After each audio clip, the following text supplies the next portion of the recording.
Welcome to today, guys. I just tried to do a live stream because I'm posting Miranda videos every Monday. This last week was so hard with the twins, and we don't have help at our house right now except for, you know, when Kory comes and helps, which is amazing, but I just don't have time to be a mom to newborn twins and work. It's been frustrating because I really wanted to do it. I really wanted to post new Miranda videos every Monday. So I was like, well, I'm not gonna not post. Like, I made a commitment, I'm gonna do it, but I just didn't have time to film and edit something. I really have time to shower right now. Typical me being like, I can do it. I can post brand new Mondays, videos every single Monday. Easy with newborn twins and with a toddler, easy. Well, it's not easy. I'm not complaining, I'm kicking myself. I'm saying I'm an idiot. So anyway, I was like, I'll do a live stream this week and hopefully next week be back to normal videos. But this week's been hard because I don't want to go into it too much right now, but my babies, I love them so much. We took them to the doctor for a checkup. They're okay, everything's fine, but there's some things that we have to get like looked at because some things look like they might be not right, but everything's fine, they're fine. But it's just been something that has stressed me out a lot. They're really sad little babies right now, so we're trying to figure that out to help them out so they don't need to be so sad. Anyway, I know I'm being like annoying how I'm talking about this right now. I'm just trying to explain that like there's a lot going on in this house right now, and so I'm very overwhelmed. There is barf on my shirt.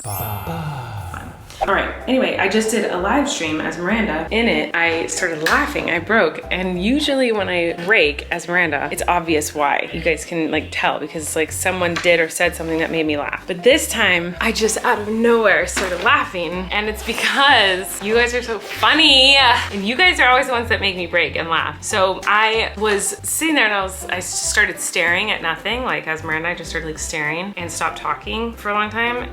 The comments were making me laugh. They're like, she froze, she broke in. Everyone was like, she malfunctioned, she's buffering, like all this stuff, and everyone's commenting these funny things. And I'm like sitting there reading all these like snarky, funny comments about the fact that I wasn't moving. And I'm so tired that I couldn't keep a straight face. And so I just started busting up laughing. But then I couldn't like explain why, because I'm like literally in character. So it just looks like for no reason, I just started like laughing hysterically because I'm insane. So anyway, I know I'm like putting my makeup on in the most horrible way ever. Like it's like horrifying what I'm doing. Do not judge me. I don't even know why I'm putting on makeup. I'm not gonna see anyone today but you guys. So this is kind of pointless. But sometimes it makes me feel better to just throw on some makeup. Like sometimes I feel like more human after I put makeup on. And also the lipstick kind of stains my skin. And so I like to cover that up. This is not wet. I'm not even using it right. I'm using the wrong end. I know. I'm just like rubbing it around instead of dabbing it in. I know. You don't have to come for me and tell me how I'm doing it wrong. I know I'm doing it wrong. I don't care.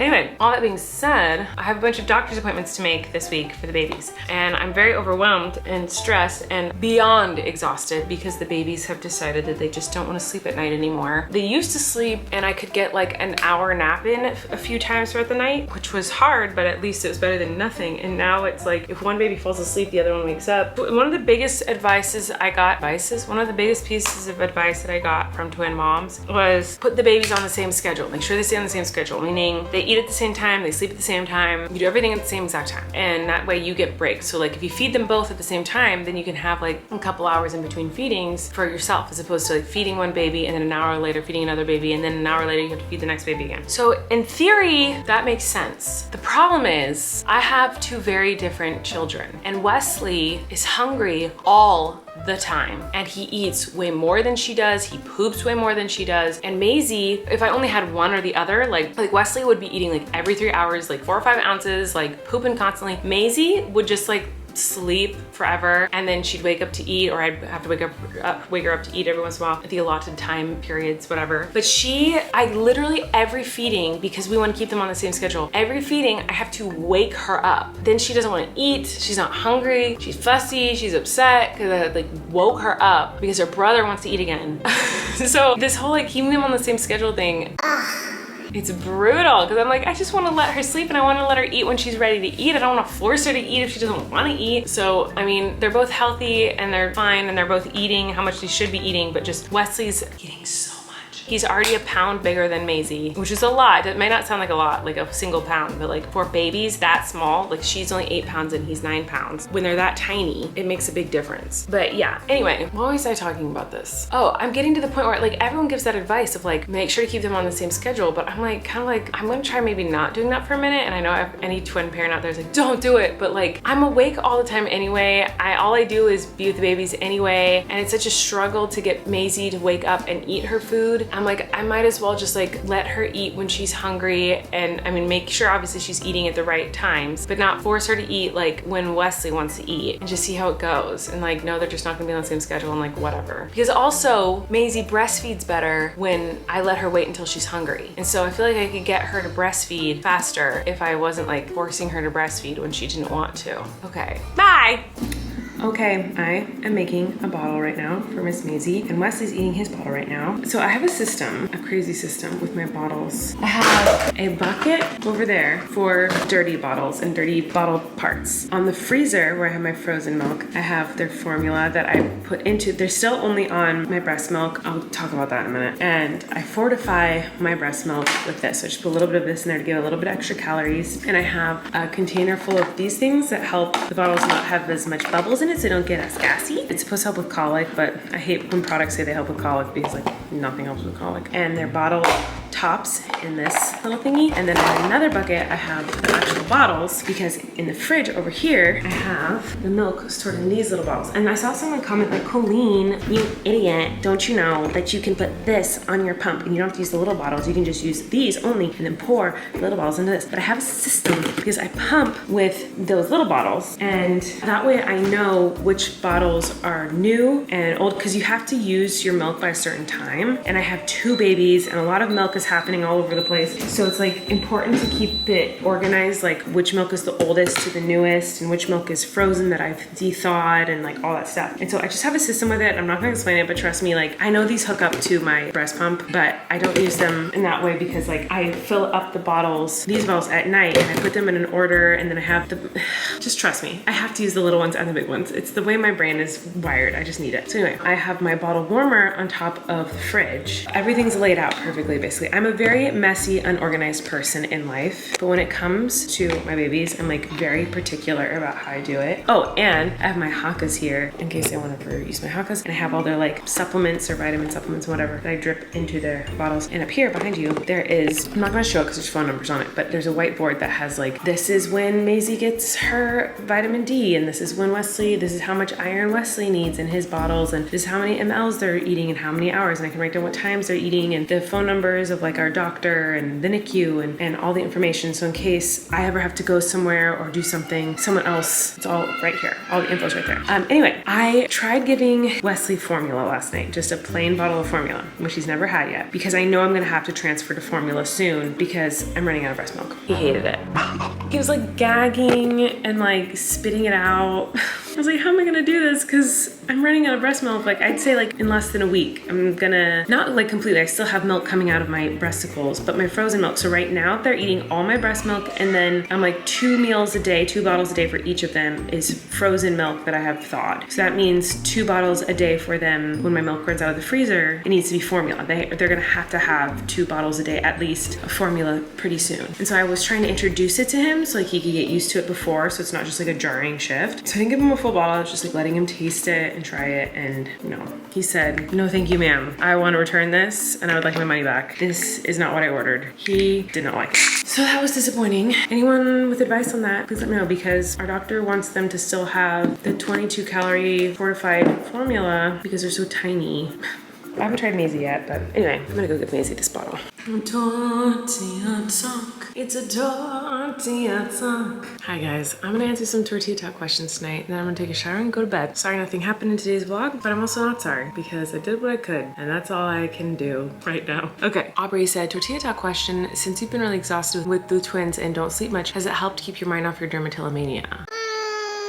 yes and no. Like my dermatillomania isn't as bad as it's ever been, but it's definitely back. So yeah, like I definitely rip at my skin, but it's not as bad as it used to be. I am so busy with the twins, but like a lot of taking care of the twins is like they want to fall asleep on me, or like, I don't know, I'm awake all hours of the night trying to get them to sleep. And there are moments where like my hands are able to go to town, so not so great. Tortilla talk. We've seen how Flynn reacted to the twins, but how are Gus and Daisy reacting to the twins? Does Daisy love the twins like she does Flynn? Are the cats indifferent about them? Also, you need to take Daisy and Maisie pictures ASAP because their names are so similar. The cats don't even know they're alive, so they don't know that the twins are alive either. They don't notice them, recognize them, care about them at all, especially Gus. Gus does not even come near them. He doesn't care. Daisy will come around them only because I am around them, and Daisy likes me, but she doesn't notice them. Like one time I was on my bed and Wesley was laying next to me like in my arm, and Daisy walked on top of him to get to me. Like she didn't even know he was there. So of course I pushed her off right away, but like they don't know. They don't care. I'm just now noticing that my last two thumbnails are like essentially the same exact thumbnail, and they kind of have similar titles. One was how I stopped the twins from crying, and the next one was this made me cry. They're both about crying, and they're both me laying on the couch not crying, holding the twins. That's kind of funny. Anyway, Eve said, hey Colleen, Tortilla talk question. Do you think you could talk more about your experience with ADHD? I'm going through some stuff related to that and really love your videos, so I'd love to hear more of your perspective and experience with that. Thanks for your videos. I would love to talk about it. I think maybe that's like a whole other video.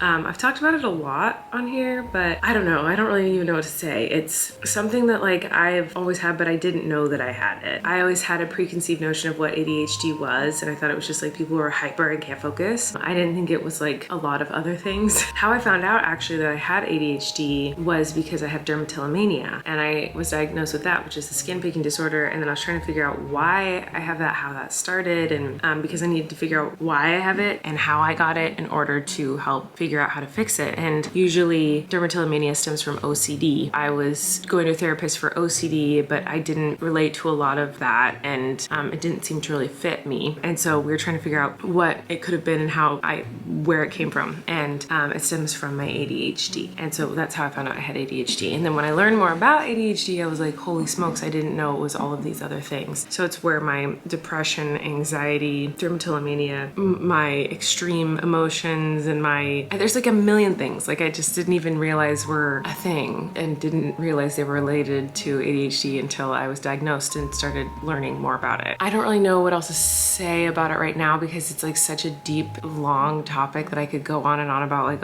all the different things from it that have affected my life significantly, but I like I said, I think that's a different video. I will say that like therapy and medication really helped me with the symptoms of ADHD that were affecting my life pretty negatively. Like not being able to focus when someone is speaking to me directly has always been very hard in my life. If someone is talking straight to me, I have to focus so hard to pay attention to what they're saying because my brain hears like everything else going on around me, and I'm focused on everything else going around me. And if there's nothing going on around me, I'll be thinking about what I want to make for dinner. I'll be thinking about the things I forgot to do earlier in the day. Like it's really hard for me to pay attention to someone who's literally talking right at me. Another big thing is like I'm super sensitive and very emotional, and I kind of always think everyone's mad at me and everyone hates me, and I'm very sensitive, and I'm like constantly trying to make sure that like everyone's not pissed off. Like I'll make up stories in my head about like how someone is mad at me and why they're mad at me when they're not. They're probably not even thinking about me, but I've convinced myself that they are. Yeah, I don't know. I'm a mess, but also there's a lot of things that ADHD has caused in my life that I really like. So I don't know. That's another video. Why am I still talking about this? All right, this is the final one I'll answer. Tortilla talk question. Grace said, what are the major differences personality-wise for the twins? I'm still planning on making a full video like on the twins, like really talking about their personalities and everything about them. But the major differences personality-wise off the top of my head would be that Maisie's more goofy and Wesley's more serious. Like just from right now how they are, Maisie is, I would almost say she's more dramatic, and Wesley is more like, he's more serious. So he smiles and he laughs and he's the cutest, but he is more like just like chill and thinks about things and kind of looks around. And when he's super awake and alert, he's just kind of like looking around. He's like,